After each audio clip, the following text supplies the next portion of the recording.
सभी को जय मसीह की। मैं आशा करता हूँ आप सब सही होंगे और ठीक होंगे प्रभु में। आज का वचन आपको कर्जों से और आज़ाद करने में आपकी सहायता करेगा। ये वचन आप पूरा सुने और आपको परमेश्वर पूरी रीति से कर्जों से आज़ाद होने में आपकी सहायता और मदद करेगा। आइए चलते हैं इस वीडियो क्लिप की तरह देखते हैं, जहां आप लोन फ्री, कर्जा फ्री कलीसिया होंगे। अपने घरों में भी मैं आपको चैलेंज करता हूं, मैं आपको दावा करता हूं, prophetic word, top prophetic word आपको देता हूं। आप एग्जाम्पल होंगे। आप कर्जा देंगे नहीं, आप कर्जा लेंगे नहीं, कर्जा देंगे, आप एग्जाम्पल होंगे। सुनो मेरी बात, अगर आपको 45 लाख की भी कार लेनी होगी, आप उसे ऐसे ही खरीदेंगे। मैं आपको सच कह रहा हूं। आपको घर बनाना होगा, आप बनाएंगे, लेकिन उससे पहले परमेश्वर आपको सीधा करेगा, आपको सिखाएगा ग्रेस में चलना है।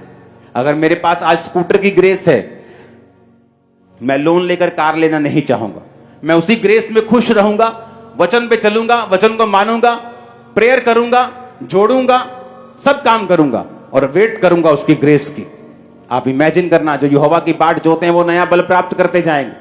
आप इस तरह से परमेश्वर के वचनों पे चलोगे, मैं आपको दावा करता हूं, वो चीज जो आपने 5 साल बाद सोची है, 5 महीने में अपनी ले लोगे बिना लोन। ओ आमीन ऊंचे वाला चाहिए चर्च। मैंने कहा आमीन ऊंचे वाला चाहिए चर्च।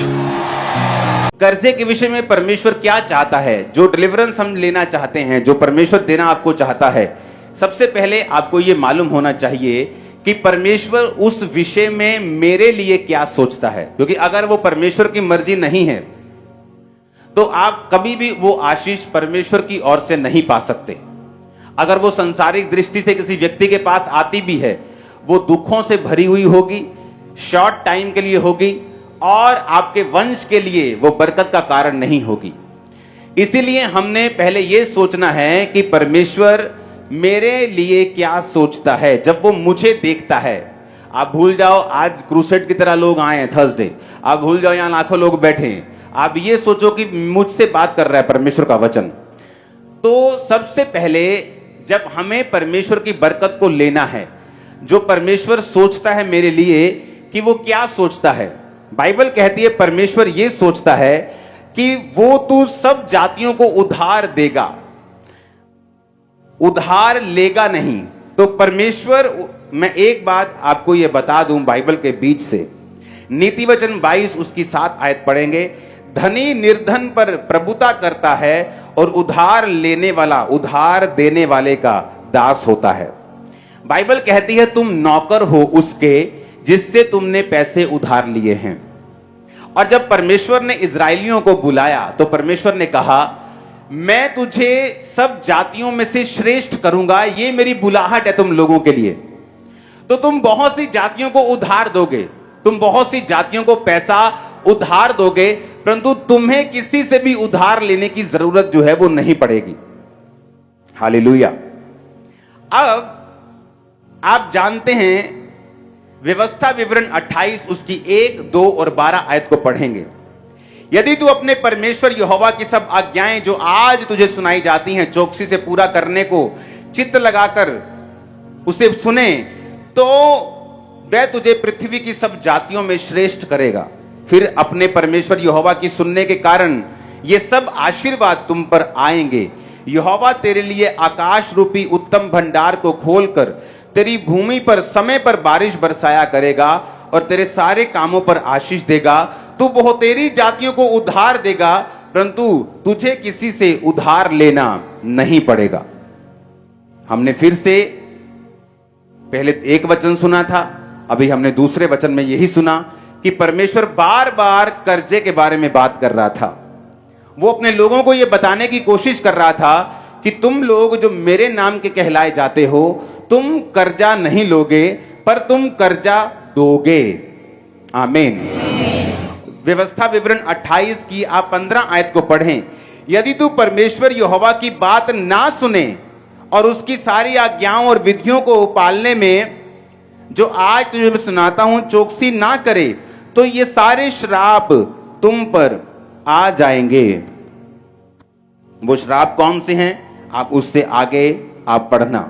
ओके, मैं एक ही चीज आपके सामने पढ़ूंगा। हालेलुया। उसमें है कि जब तू परमेश्वर की आज्ञाओं को नहीं मानेगा तो उसने कहा जैसे अंधा अंधियारे में टटोलता है वैसे ही तू दिन दोपहरी में टटोलता फिरेगा, यानी तू कंफ्यूज होगा, तेरे कामकाज सफल नहीं होंगे, तू सदैव अंधेर सहता है रहेगा और लुटता रहेगा। हालेलुया। क्या कहा परमेश्वर ने, तू लुटता रहेगा।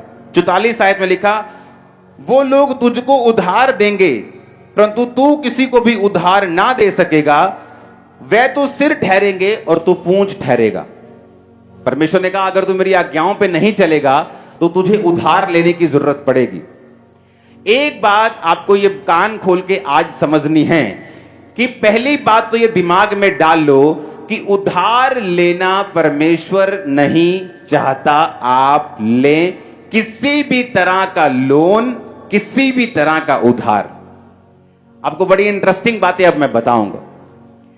जब आप दूसरी जगहों पर रहते हैं जहां अन्य जाति लोग रहते हैं तो क्या होता है, हम उनमें पलते और बढ़ते हैं और हम सुनते हैं अच्छा बाइक ले लिया, हाँ 15,000 देता बाइक, बाकी लोन करा लिया आप। तो हमें ये लगता है ये ट्रेडिशन है या ऐसा हो जाता है, बैंक पैसा दे देता है और हम वही करने लगते हैं जो हमारे आसपास के लोग करने लगते हैं। लेकिन हम ये नहीं सोचते कि परमेश्वर हमारे बारे में क्या सोचता है। अगर आपको बाइक लेना है, आज के बाद आप लोन अप्लाई नहीं करोगे, पैसे जोड़ोगे और कैश लोगे इन जीसस ने। आप सुनो मेरी बात, अगर आपको बरकत लेनी है आपको प्रैक्टिस करना पड़ेगा जो वचन में लिखा हुआ है।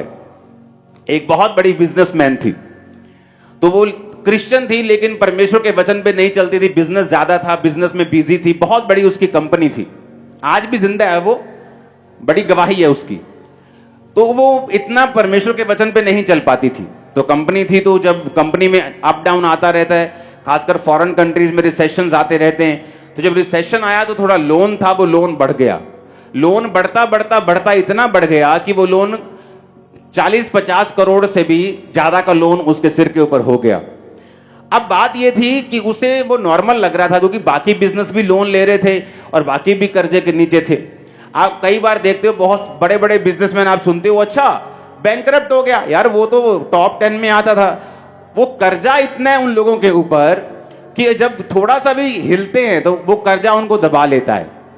तो परमेश्वर ये चाहता था कि इजरायली लोग जो हैं, मेरी बरकत इन पे रहेगी और ये निशानी होगी कि मैं इनके साथ हूं कि ये किसी भी तरह का कोई भी कर्जा नहीं लेंगे बल्कि कर्जा दिया करेंगे, ये निशानी होगी।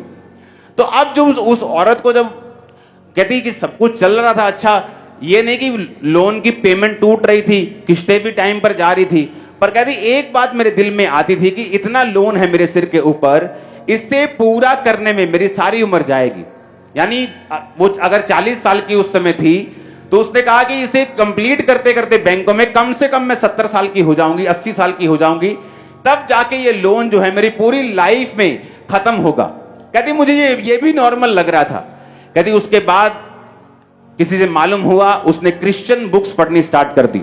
और क्रिश्चियन बुक्स किस मैटर के ऊपर? कर्जे के मैटर के ऊपर, मनी के मैटर के ऊपर, कि परमेश्वर हमारी लाइफ में क्या चाहता है। और वहां उसने एक वचन पढ़ा जो आप बहुत बार सुन चुके हैं, मलाकी 3 उसकी 10 आयत में लिखा हुआ है।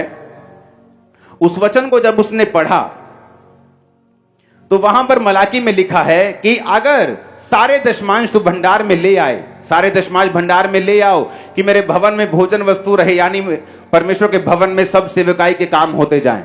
और सेनाओं का यहोवा ये कहता है कि ऐसा करके मुझे परखो कि मैं आकाश के झरोखे तुम्हारे लिए खोलकर तुम्हारे ऊपर अपरंपार आशीष की वर्षा करता हूं कि नहीं करता। एक लौता वचन है बाइबल का जिसमें परमेश्वर आपको चैलेंज करता है कि अगर आप इस वचन को पूरा करेंगे तो आप परमेश्वर को परख सकते हैं कि आपके जीवन पर आशीष आती है कि नहीं आती। उसने कहा जब मैंने